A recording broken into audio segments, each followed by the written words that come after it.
강혜신의 오늘의 미국.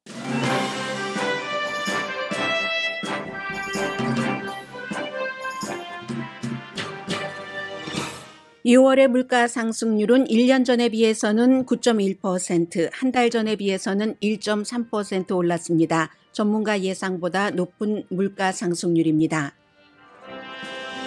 연방준비제도 이사 가운데 2명은 이달 말에 이자율 인상폭을 0.75%에 동의한다고 월스트리트저널이 보도했습니다. 9월과 11월에도 추가 인상이 뒤따릅니다.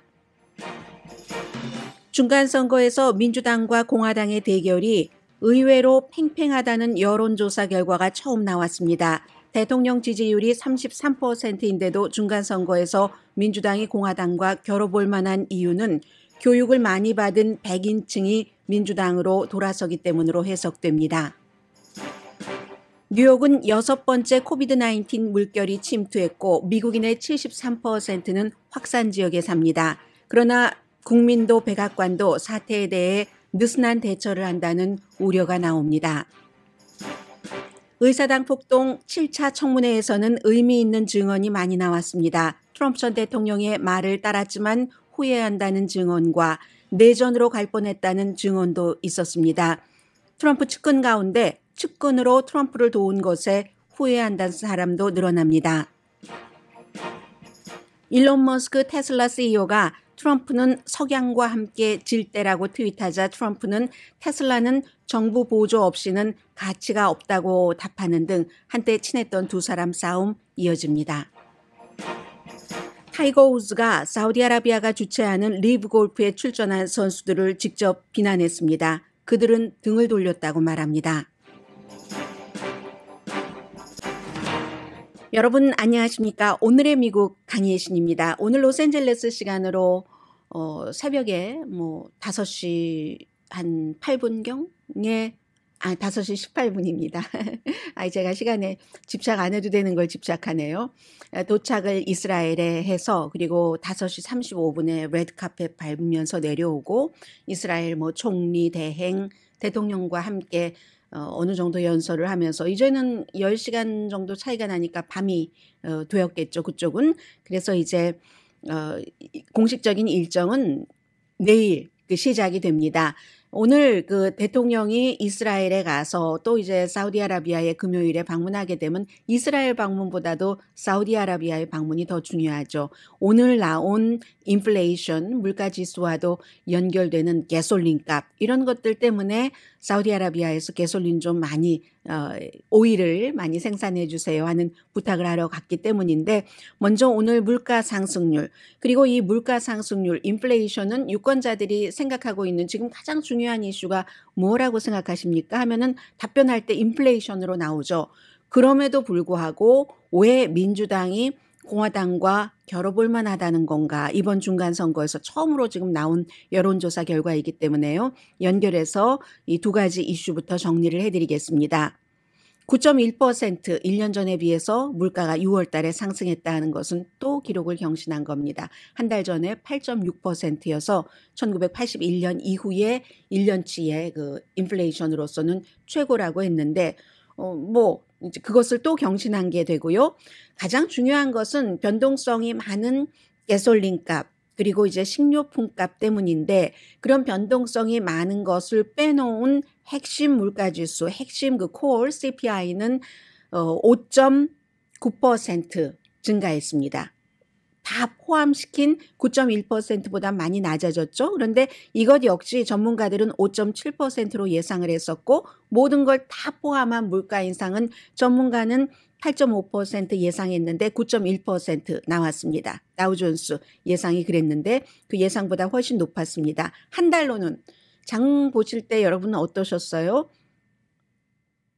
물론 그 아이템에 따라서 다르겠지만 5월 달에 비해서는 1.3% 6월 달에 물가가 올랐고 핵심 물가지수 그러니까 가솔린과 식료품 빼고는 0.7% 올랐습니다. 이것도 전문가 예상보다 두 가지 다 높았습니다. 그래서 어찌 보면은 여러 가지를 이제 뭐 가솔린이다, 렌트비다, 뭐 의료비다 이런 것을 다 종합해 볼 때 인플레이션은 이번에야말로 피크가 아닌가 이렇게 보고 있는 전문가들이 오늘 아침 현재로서는 많은 것 같고요. 전반적으로 이제 가솔린 값까지 포함되는 에너지, 그 에너지에는 우리 이제 뭐 전기요금, 유틸리티도 있고 가솔린 값도 있는 그 에너지 값은 7.5%.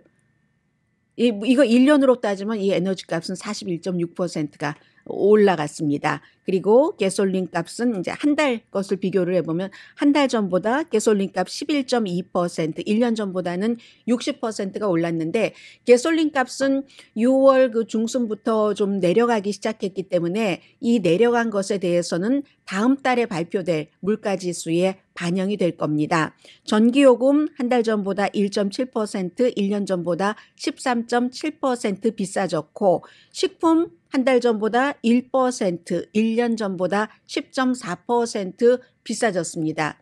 이게 밖에 나가서 외식하는 것이 아니라 집에서 이제 먹기 위해서 그로서리 그 쇼핑을 하는 것이 지난 6개월 동안 매달 한 달마다 한 번씩 1% 이상 오른 것이 6개월 그 지속이 됐습니다. 그러니까는 정말 봉급은 똑같은데 이렇게 식료품 값 같은데 많은 돈을 지불해야지 되면 가정의 부담은 무척 커지게 되죠.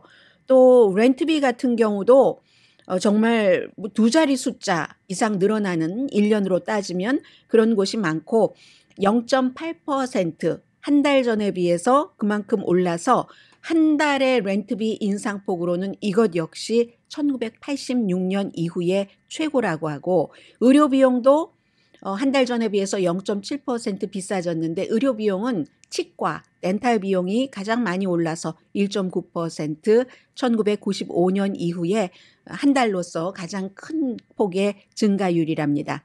내려간 것도 있긴 있습니다. 항공료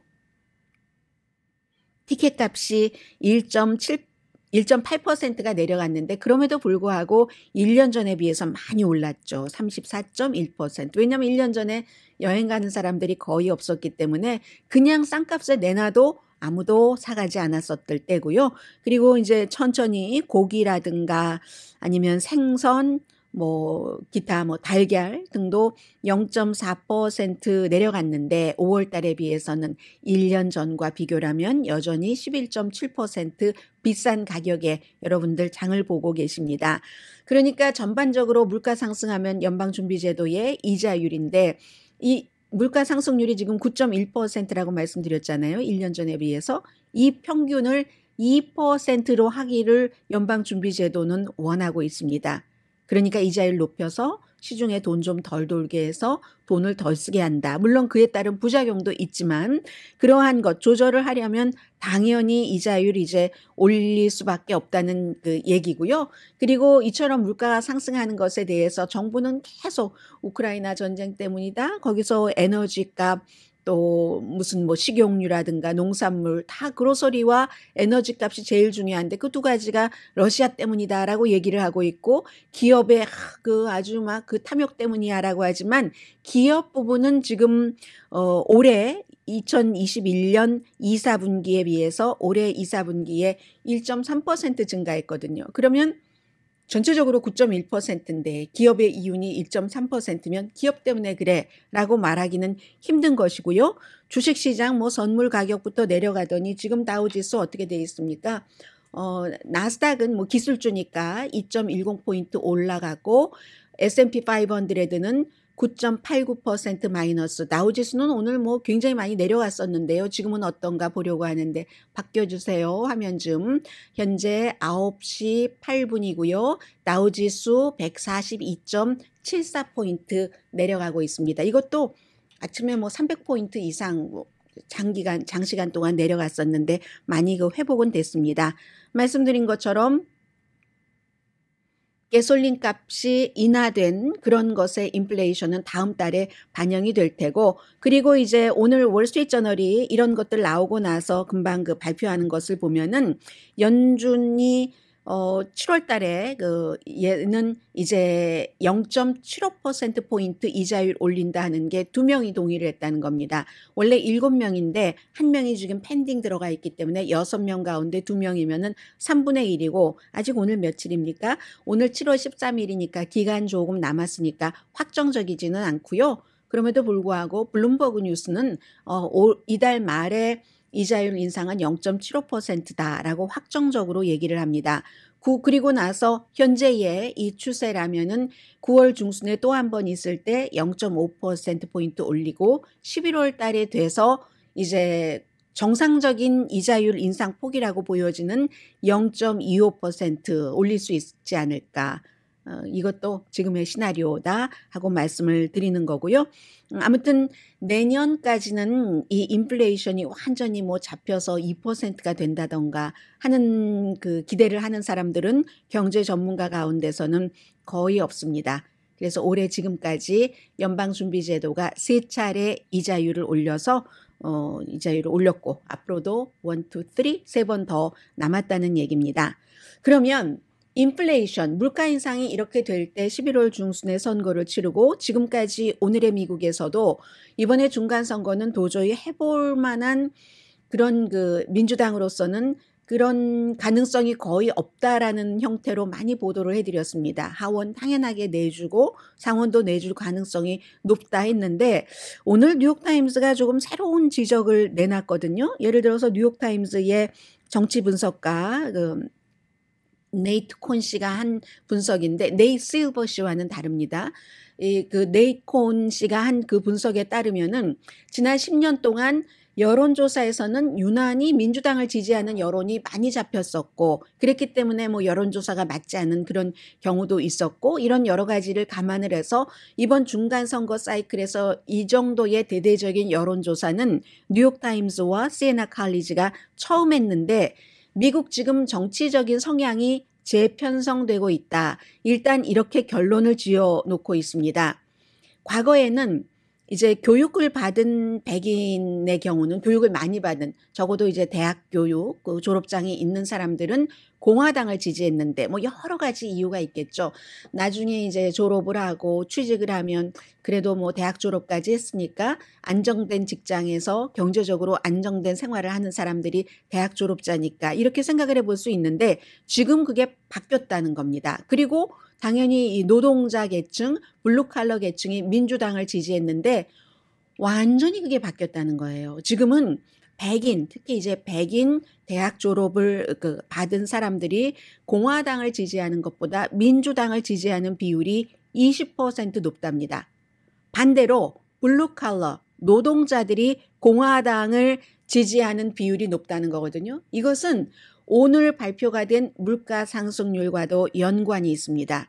너무너무 아니 이거 똑같은데 왜 이렇게 물가가 오르는 거야? 이런 경제에 대한 좌절, 불만에 따라서 바이든과 민주당이 싫어. 정권을 잡으니까 경제가 이렇게 되고 있잖아? 라고 생각을 한다는 거고 민주당은 왜 이 백인 대학 교육을 받은 유권자 가운데서 민주당으로 뭐 20%포인트나 많을 정도로 올랐는가 돌았는가 하는 것은 연방 대법원의 판결에 따른 분노라는 겁니다. 분노, 그 분노는 뭐 당연히 무슨 뭐 낙태라든가 총기 규제라든가 뭐 이렇게 해서 민주당이 어찌 보면 이슈상으로는 정책상으로는 진 것 같다 하는 것이 오히려 민주당에 표를 주고 있다는 분석이거든요. 아무튼 그런 현상, 바이든 대통령에 대한 지지율은 지금 33%밖에 안 되고 그리고 같은 여론조사에서 그제 이 나라가 잘못된 방향으로 가고 있다는 사람이 80% 넘었었잖아요. 그러면 당연하게 공화당의 압승을 생각해 볼 수 있는데 이 같은 정치 유권자의 정치 성향의 지형의 변화에 따라서 해볼 만한 게임이라는 겁니다. 그리고 실제로 질문을 던져봤습니다. 유권자들에게 민주당이 의회를 컨트롤하기를 원하는가? 공화당이 컨트롤하기를 원하는가? 여기에 대해서 민주당이 컨트롤해야지 된다는 게 1%포인트 높은 41%대 공화당 40%로 나왔습니다. 그런데 그냥 유권자가 아니라 투표를 할 가능성이 높은 유권자에게 물어보면은 또 반대로 1%포인트가 공화당이 많이 가져갔습니다. 44% 대 43%. 어쨌든 이렇게 팽팽하다고 볼 수 있는 결과를 뉴욕타임즈의 뭐 정치의 한국말로 말씀드리면 수석 분석가, 정치 분야의 수석 분석가라고 말씀드릴 수 있겠네요. 네이트 콘 씨는 이게 이 정치의 재편성이다. 앞에 말씀드린 것과 같은. 그렇기 때문에 뉴욕타임즈와 CNI의 여론조사 결과는 이 단계에서 조금 그 민주당과 공화당이 경쟁해 볼 만한 놀랄 만한 결과다. 지금까지는 이제 그 바이든 대통령의 인기도 없고 그리고도 뭐 전통적으로 미국에서 항상 대통령이 집권을 하면 그 대통령 집권당이 중간 선거에서 지는 게 거의 모든 그 정치 전통이었기 때문에 뭐 그런 결과가 나오는 거고, 역시 뉴욕타임스가 강력하게 보도를 하고 있는 네이실버의 여론조사 결과에서도 하원이 공화당에게 진다, 민주당이 하는 게 88% 이상 지금 나오고 있는 건데, 좀 구체적으로 조사를 해보니까 이게 이런 결과가 나온다는 겁니다. 연방대법원이 낙태에 대해서 최근에 6월 23일에 그 같은 그 판결을 하기 전과 한 이후에 민주당 쪽으로 돌아가는 그 지지율이 3%포인트가 많아졌다는 겁니다.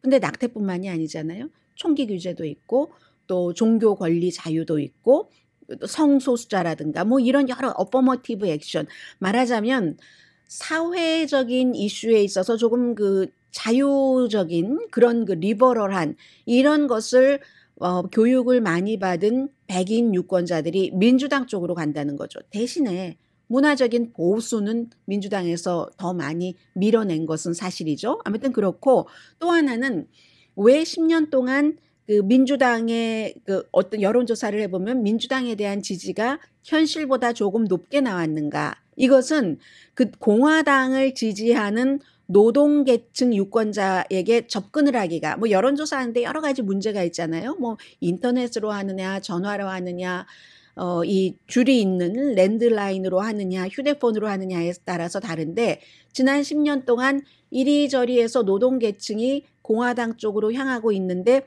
그 사람들에 대한 그 여론을 확 그 잡는 이런 것들이 그 접근이 좀 어려워서 잘 안 잡혔기 때문에 과거에 노동계층이 블루칼라가 민주당을 많이 지지했기 때문에 그런 쪽으로 해서 여론조사 결과가 좀 잘못된 것도 많다 하는 얘기를 하고 있습니다. 그래서 민주당이 새로운 환경 때문에 우리가 졌구나, 연방 대법원 때문에 라고 생각했었던 그런 이슈가 중간 선거에서는 그렇지 않을 수도 있다는 거죠. 그렇기 때문에 지금 이제 어퍼머티브 액션에 대해서도 또 판결이 나올 것이고요. 그리고는 뭐 대량 살상 같은 것들이 이어지니까 여기에 따른 문제, 지금도 어제도 그 우발디 텍사스 초등학교에 그 사건의 비디오가 나오고 나서 어떻게 뭐 들어갔더니 유권자가 아니라 용의자가 들어가서 아주 한적하게 이렇게 하다가 뭐 들어가고 이런 거 보고는 이제 그 희생자 가족들은 더욱 분노하는 거죠. 그리고 또 하나가 1월 6일 의사당 사건 청문회가 진행되면 진행될수록 은근히 관심이 있는 분들이 많아지고 있거든요. 미국 사람들 가운데서. 그러면 민주당은 연방대법원 총기에 관한 일반 사회에서의 어떠한 그 현상, 또 의사당 청문회, 이 이슈를 11월 선거 때까지 쭉 끌고 가야지 이득을 볼 수 있다는 이제 그런 것이 되고요. 주관식으로 물어봤습니다. 며칠 전에 그 머머스 유니버시티에서 조사한 것과 마찬가지로 단답식으로 1, 2, 3, 4를 주지 않고 어느 게 가장 여러분들께 중요한 이슈입니까? 라고 생각하면 인플레이션, 경제라고 답한 사람이 35%로 가장 많았고 본인이 쓴 거예요. 그렇게.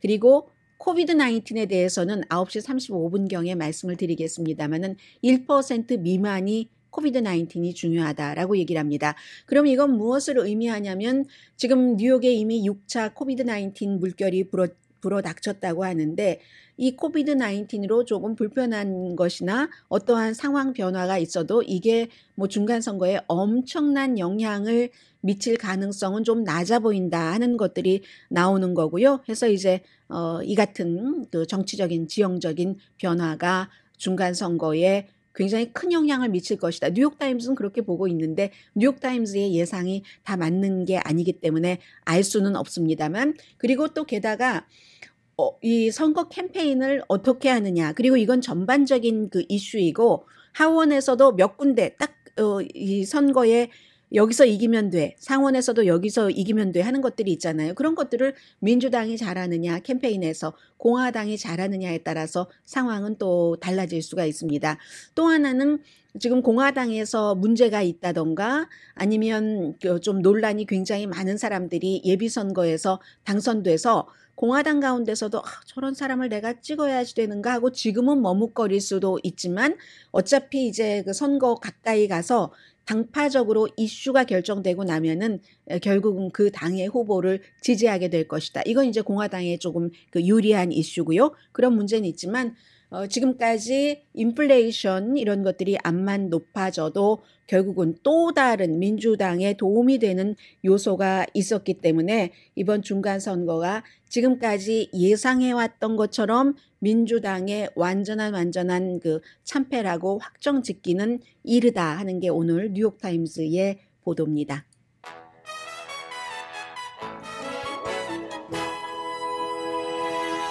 잠시 뒤에 바이든 대통령 오늘 아침에 연설 열심히 하던데요. 그 이스라엘에 가서 관련 뉴스 좀 전해드리고, 그리고 뉴스를 볼 때 이제 한국 같았으면 저 이슈를 굉장히 크게 키웠겠구나 하는 그런 것들도 제가 그 이스라엘에서 바이든 대통령이 연설할 때 느낀 점이 있었고요. 그리고 굉장히 중요합니다. 어제 의사당 폭동 사건 청문회는요. 잠시 뒤에 이런 내용들 전해드립니다. 라디오 서울 방송 오늘의 미국 듣고 계십니다. 네, 오랜만에 네, 이스라엘 국가도 조금 들어봤고요. 바이든 대통령이 10번째 이스라엘을 방문하는 겁니다. 물론 그 젊었을 때 그 상원 의원 시절에도 방문을 했었고, 그리고 오바마 대통령 아래서 부통령이었을 때도 이스라엘을 방문을 했지만 대통령으로서 이스라엘을 방문하는 건 뭐 당연히 처음이고요. 오바마 전 대통령이 이스라엘을 안 갔지 않았던가요? 안 갔었던 것 같은 생각이 드네요. 그리고 부통령이 그 당시에 대신 갔었다는 생각이 드는데, 미국의 대통령으로서는 1974년도에 리처드 닉슨 대통령이 처음 방문했고, 오늘 저도 이 바이든 대통령이 연설할 때 들어서 알게 된 겁니다. 그런데 본인이 말하고 싶은 것은 그 당시에 대통령으로서는 그렇지만 저는 그 미국의 대통령이 방문하기 전인 그 말은 하지 않았습니다. 그 가로 열고 가로 닫고 저는 1973년도에 이스라엘을 방문을 했습니다. 이렇게 얘기를 하면서 이번에 이제 이스라엘을 방문하는 건 뭐 이란과의 여러 가지 관계도 있고, 그리고 중국에 대해서는 중국과 대만을 그렇게 지원하면서도 이 하나의 중국을 얘기를 하고 있지만 이스라엘과 팔레스타인에 있어서는 두 개의 국가를 말하고 있잖아요. 그런 것들을 이스라엘 거슬리지 않게 이렇게 저렇게 하려는 것도 있고, 무엇보다도 국가의 그 친밀도 같은 것을 많이 그 연설을 할 때도 얘기를 했고요. 우선 이 대통령을 맞는, 벌써 그곳에 오후였는데 딱 그 뭐 레드카펫 깔아놓고요. 그리고는 미국 국가, 이스라엘 국가 같이 그 울려 퍼졌었거든요. 오늘 그 분위기 조금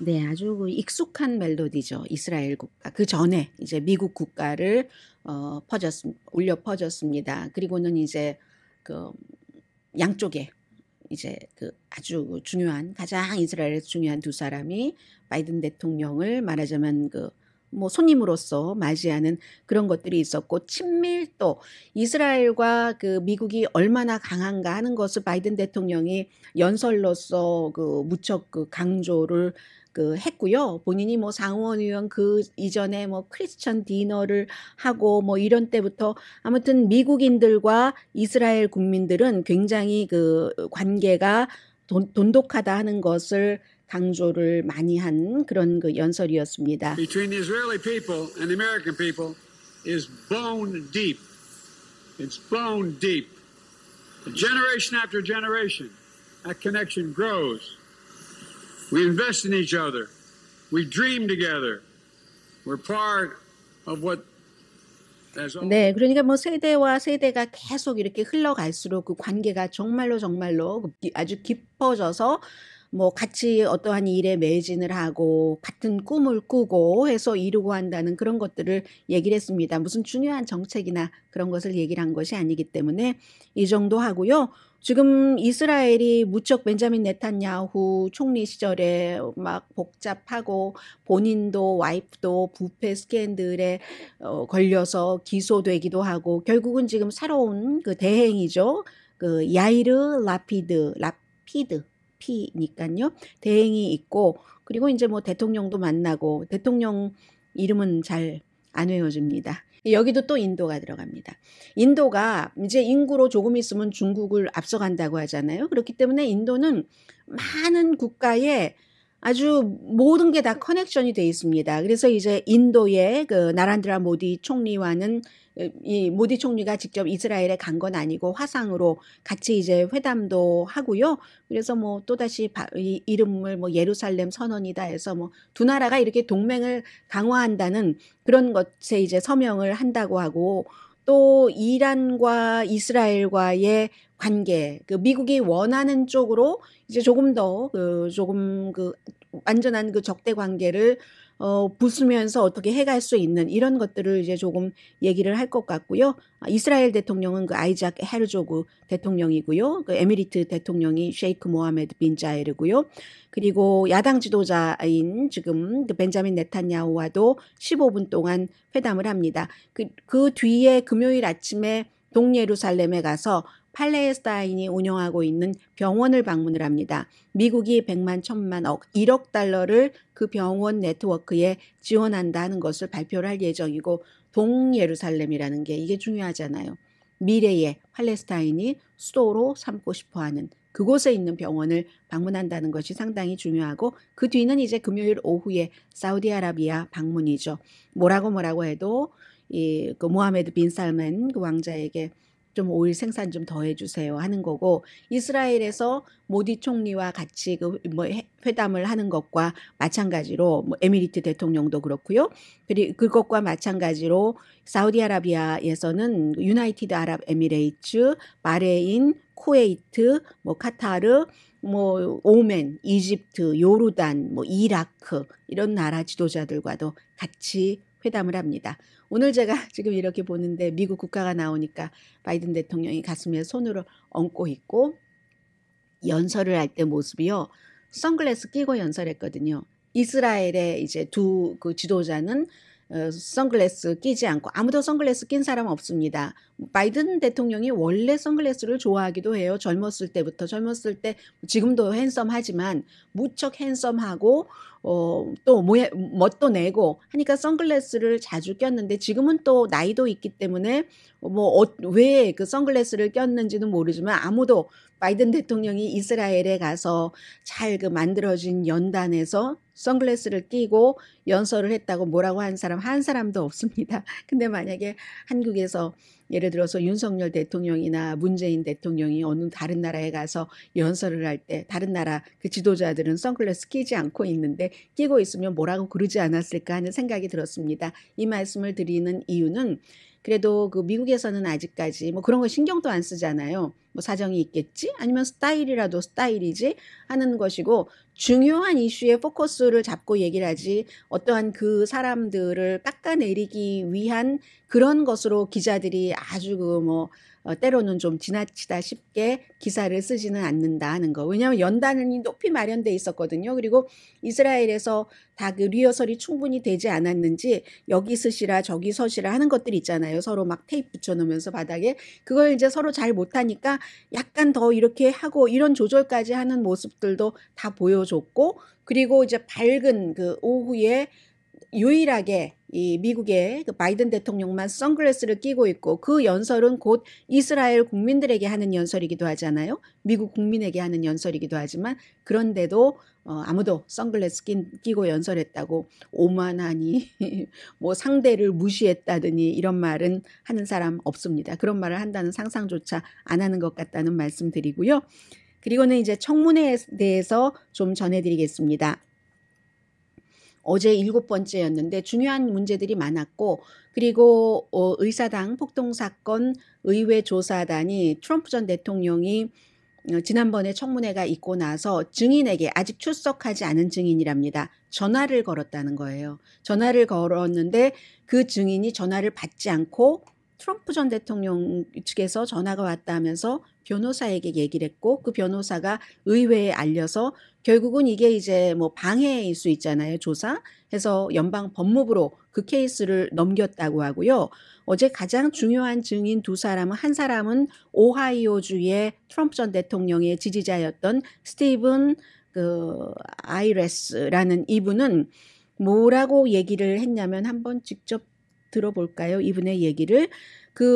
왜 거기를 가게 됐는가, 뭐 이런 얘기를 쭉 하면서 자신과 다른 사람들은 결국은 트럼프 전 대통령의 말을 듣고 가라니까 갔다. 그리고 또 특히 그곳에 가기 전까지는 의사당까지 간다는 생각은 안 했다는 거예요. 그런데 트럼프 전 대통령이 막 연설을 하는데 그 연설과 또 평소에도 소셜미디어 같은 데서 나오고 이런 것을 보면은 뭐 화가 나고 이랬는데, 그걸 듣고 막 화가 나고 그러고 대통령이 가라니까, 그러니까는 갔다. 기본적으로 우리는 현 대통령이 하는 말에 따랐을 뿐이다 라고 얘기를 했습니다.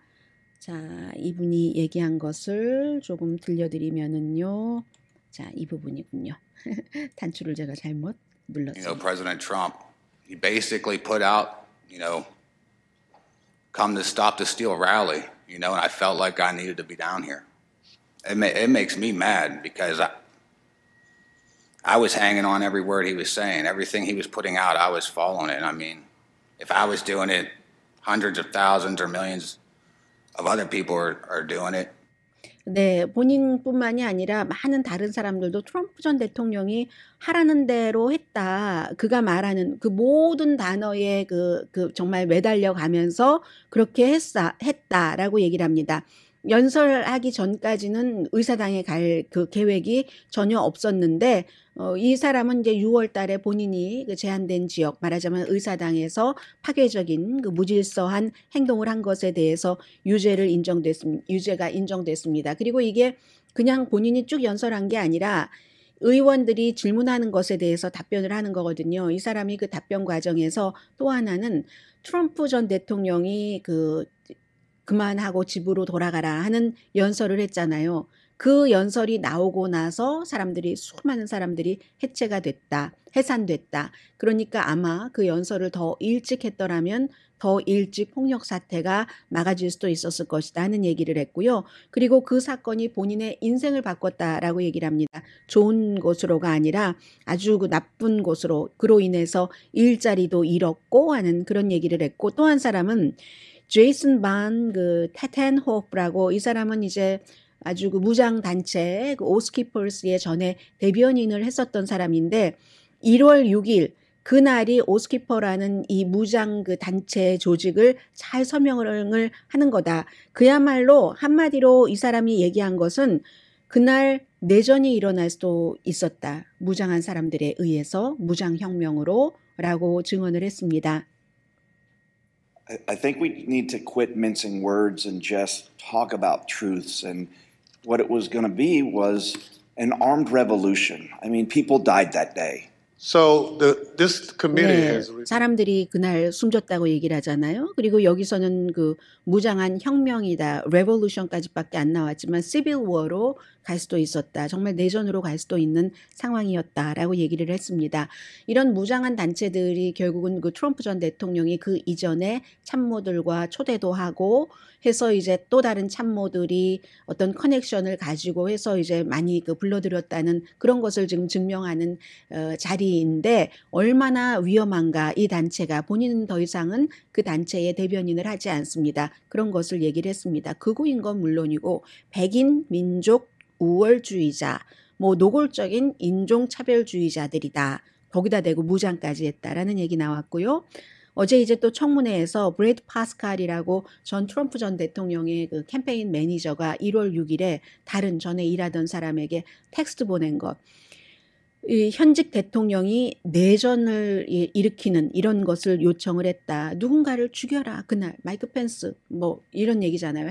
뭐 이런 단어 들어가면서 그런 걸 했는데 내가 그런 사람이 선거에서 이기도록 도왔던 것에 대해서 죄책감을 느낀다라고 얘기를 했고 그러자 또 다른 전 캠페인 자문인 카트리나 피어슨이 아니야 그때 옳다고 느꼈으니까 그게 옳았던 것이고 뭐 이렇게 또 반박 비슷하게 하니까 그 사람이 죽었잖아. 사람이 죽고 한 그런 사건이라는 거에 서 본인은 죄책감을 느낀다라고 했고 또 트럼프 전 대통령의 자문이었던 그 팻 스펠론이라는 사람은 자신과 그 트럼프 전 대통령 그 주변에 있었던 사람들이 2020년 선거가 있었던 해 11월부터 12월 중순 사이에 많은 사람들이 선거 결과를 받아들였다고 했습니다. 그리고 실제로 그 마크 메도우즈 전 백악관 비서실장도 11월 말경에 선거가 11월 초에 치러졌잖아요. 트럼프 전 대통령이 선거를 결국은 그 패배를 인정을 하고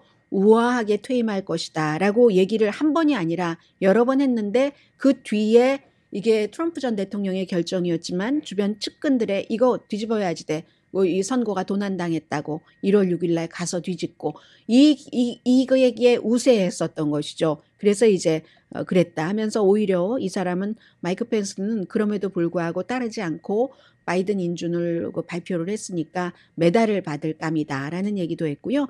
그리고 트럼프 전 대통령 시절에 그 박스 출신으로 마지막에 이제 그 대변인을 했었던 그 케일리 맥커네니에 대해서 트럼프 전 대통령의 지지자들은 칭송에 칭송을 아끼지 않았습니다.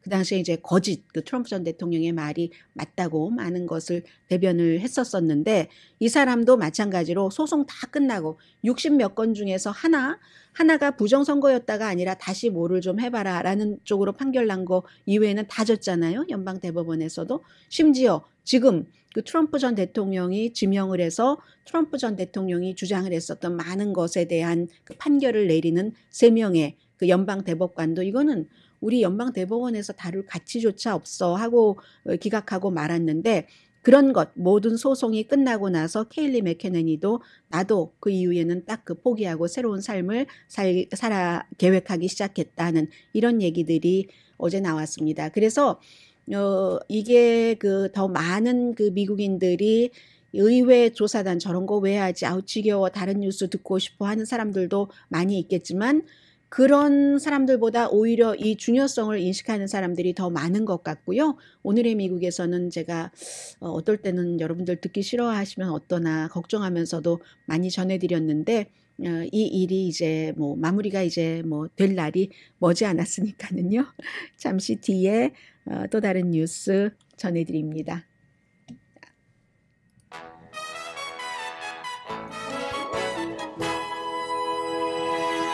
라디오 서울 방송 오늘의 미국 듣고 계십니다. 네, 요즘 여러분들 뭐 주변에 그 코비드 19 걸린 친구분들, 가족분들 많이 보시죠. 뉴욕 사람들은 어깨 으쓱하는 것 있잖아요. 그런 얘기 들어도 크게 우려하지 않는다. 뭐 방심한다 이렇게 생각할 수도 있고요. 그런 분위기랍니다. 6번째 웨이브가 이미 왔다고 하거든요. 뭐 로스앤젤레스를 비롯해서 대도시에서 전부 그 실내에서 마스크 쓰고 하는 것을 재검토하고 있는데 뭐 저희 회사도 마찬가지입니다. 저도 방송할 때는 혼자서 1시간 계속 말을 해야지 되니까 마스크를 쓰지 않지만 또 이 스튜디오에서 나가면 마스크 쓰고 일하거든요. 그런 것이 예전에는 의무였고 지금은 이제 의무가 아니지만 다시 의무가 될 수 있는 그런 정도. 공중보건 전문가들은 바이든 그 행정부가 이거 조금 더 강하게 다뤄야지 된다. 부스터샷의 의무화도 막 해야지 되고 이렇게 얘기를 하고 있거든요. 지금 미국 사람들이 파이저 앤 바이오엔텍이나 모더나 맞으신 분들은 2번 맞아서 완성을 하셨고 그리고 나서 추가 접종한 사람이 아니 이것밖에 안 되나요? 3분의 1 조금 넘는 사람이 추가 접종을 했다는 건데 그리고 지금 10월 달 기다리시는 분들도 굉장히 많습니다. 왜냐하면 지금 확 퍼지고 있는 것이 코비드 그 BA5 그리고 BA4인데 BA5가 이제 대체적이고요. 이게 이제 워낙에 면역이 됐던 사람도 뚫고 들어가고 백신 접종을 받아도 뚫고 들어간다고 하니까 여기에 더 강하게 만들어진 그런 새로운 백신이 이제 10월 달경에 나온다고 하니까 현재 예정으로 그때까지 안 맞아야지 하시는 분들이 굉장히 많으신데 만약에 여러분들께서 요즘 신경 쓰는 일이 너무 많고 어디도 가야지 되고 하시는 분이라면 맞을 것도 전문가들은 권하고 있습니다. 그때는 또 그 이후에 또 하실 일이고요. 그런 것들 질병통제국이 발표한 것 보니까 7월 7일 현재 미국 사람들의 73%가 아주 그 코비드 19이 많이 퍼진다던가 그래도 중간 이상 퍼지는 그런 지역에 살고 있답니다. 그에 비해서 부스터샷을 맞아야지 된다는 이 같은 뭐 압박하는 분위기나 하는 것들이 너무 약하다는 거고요.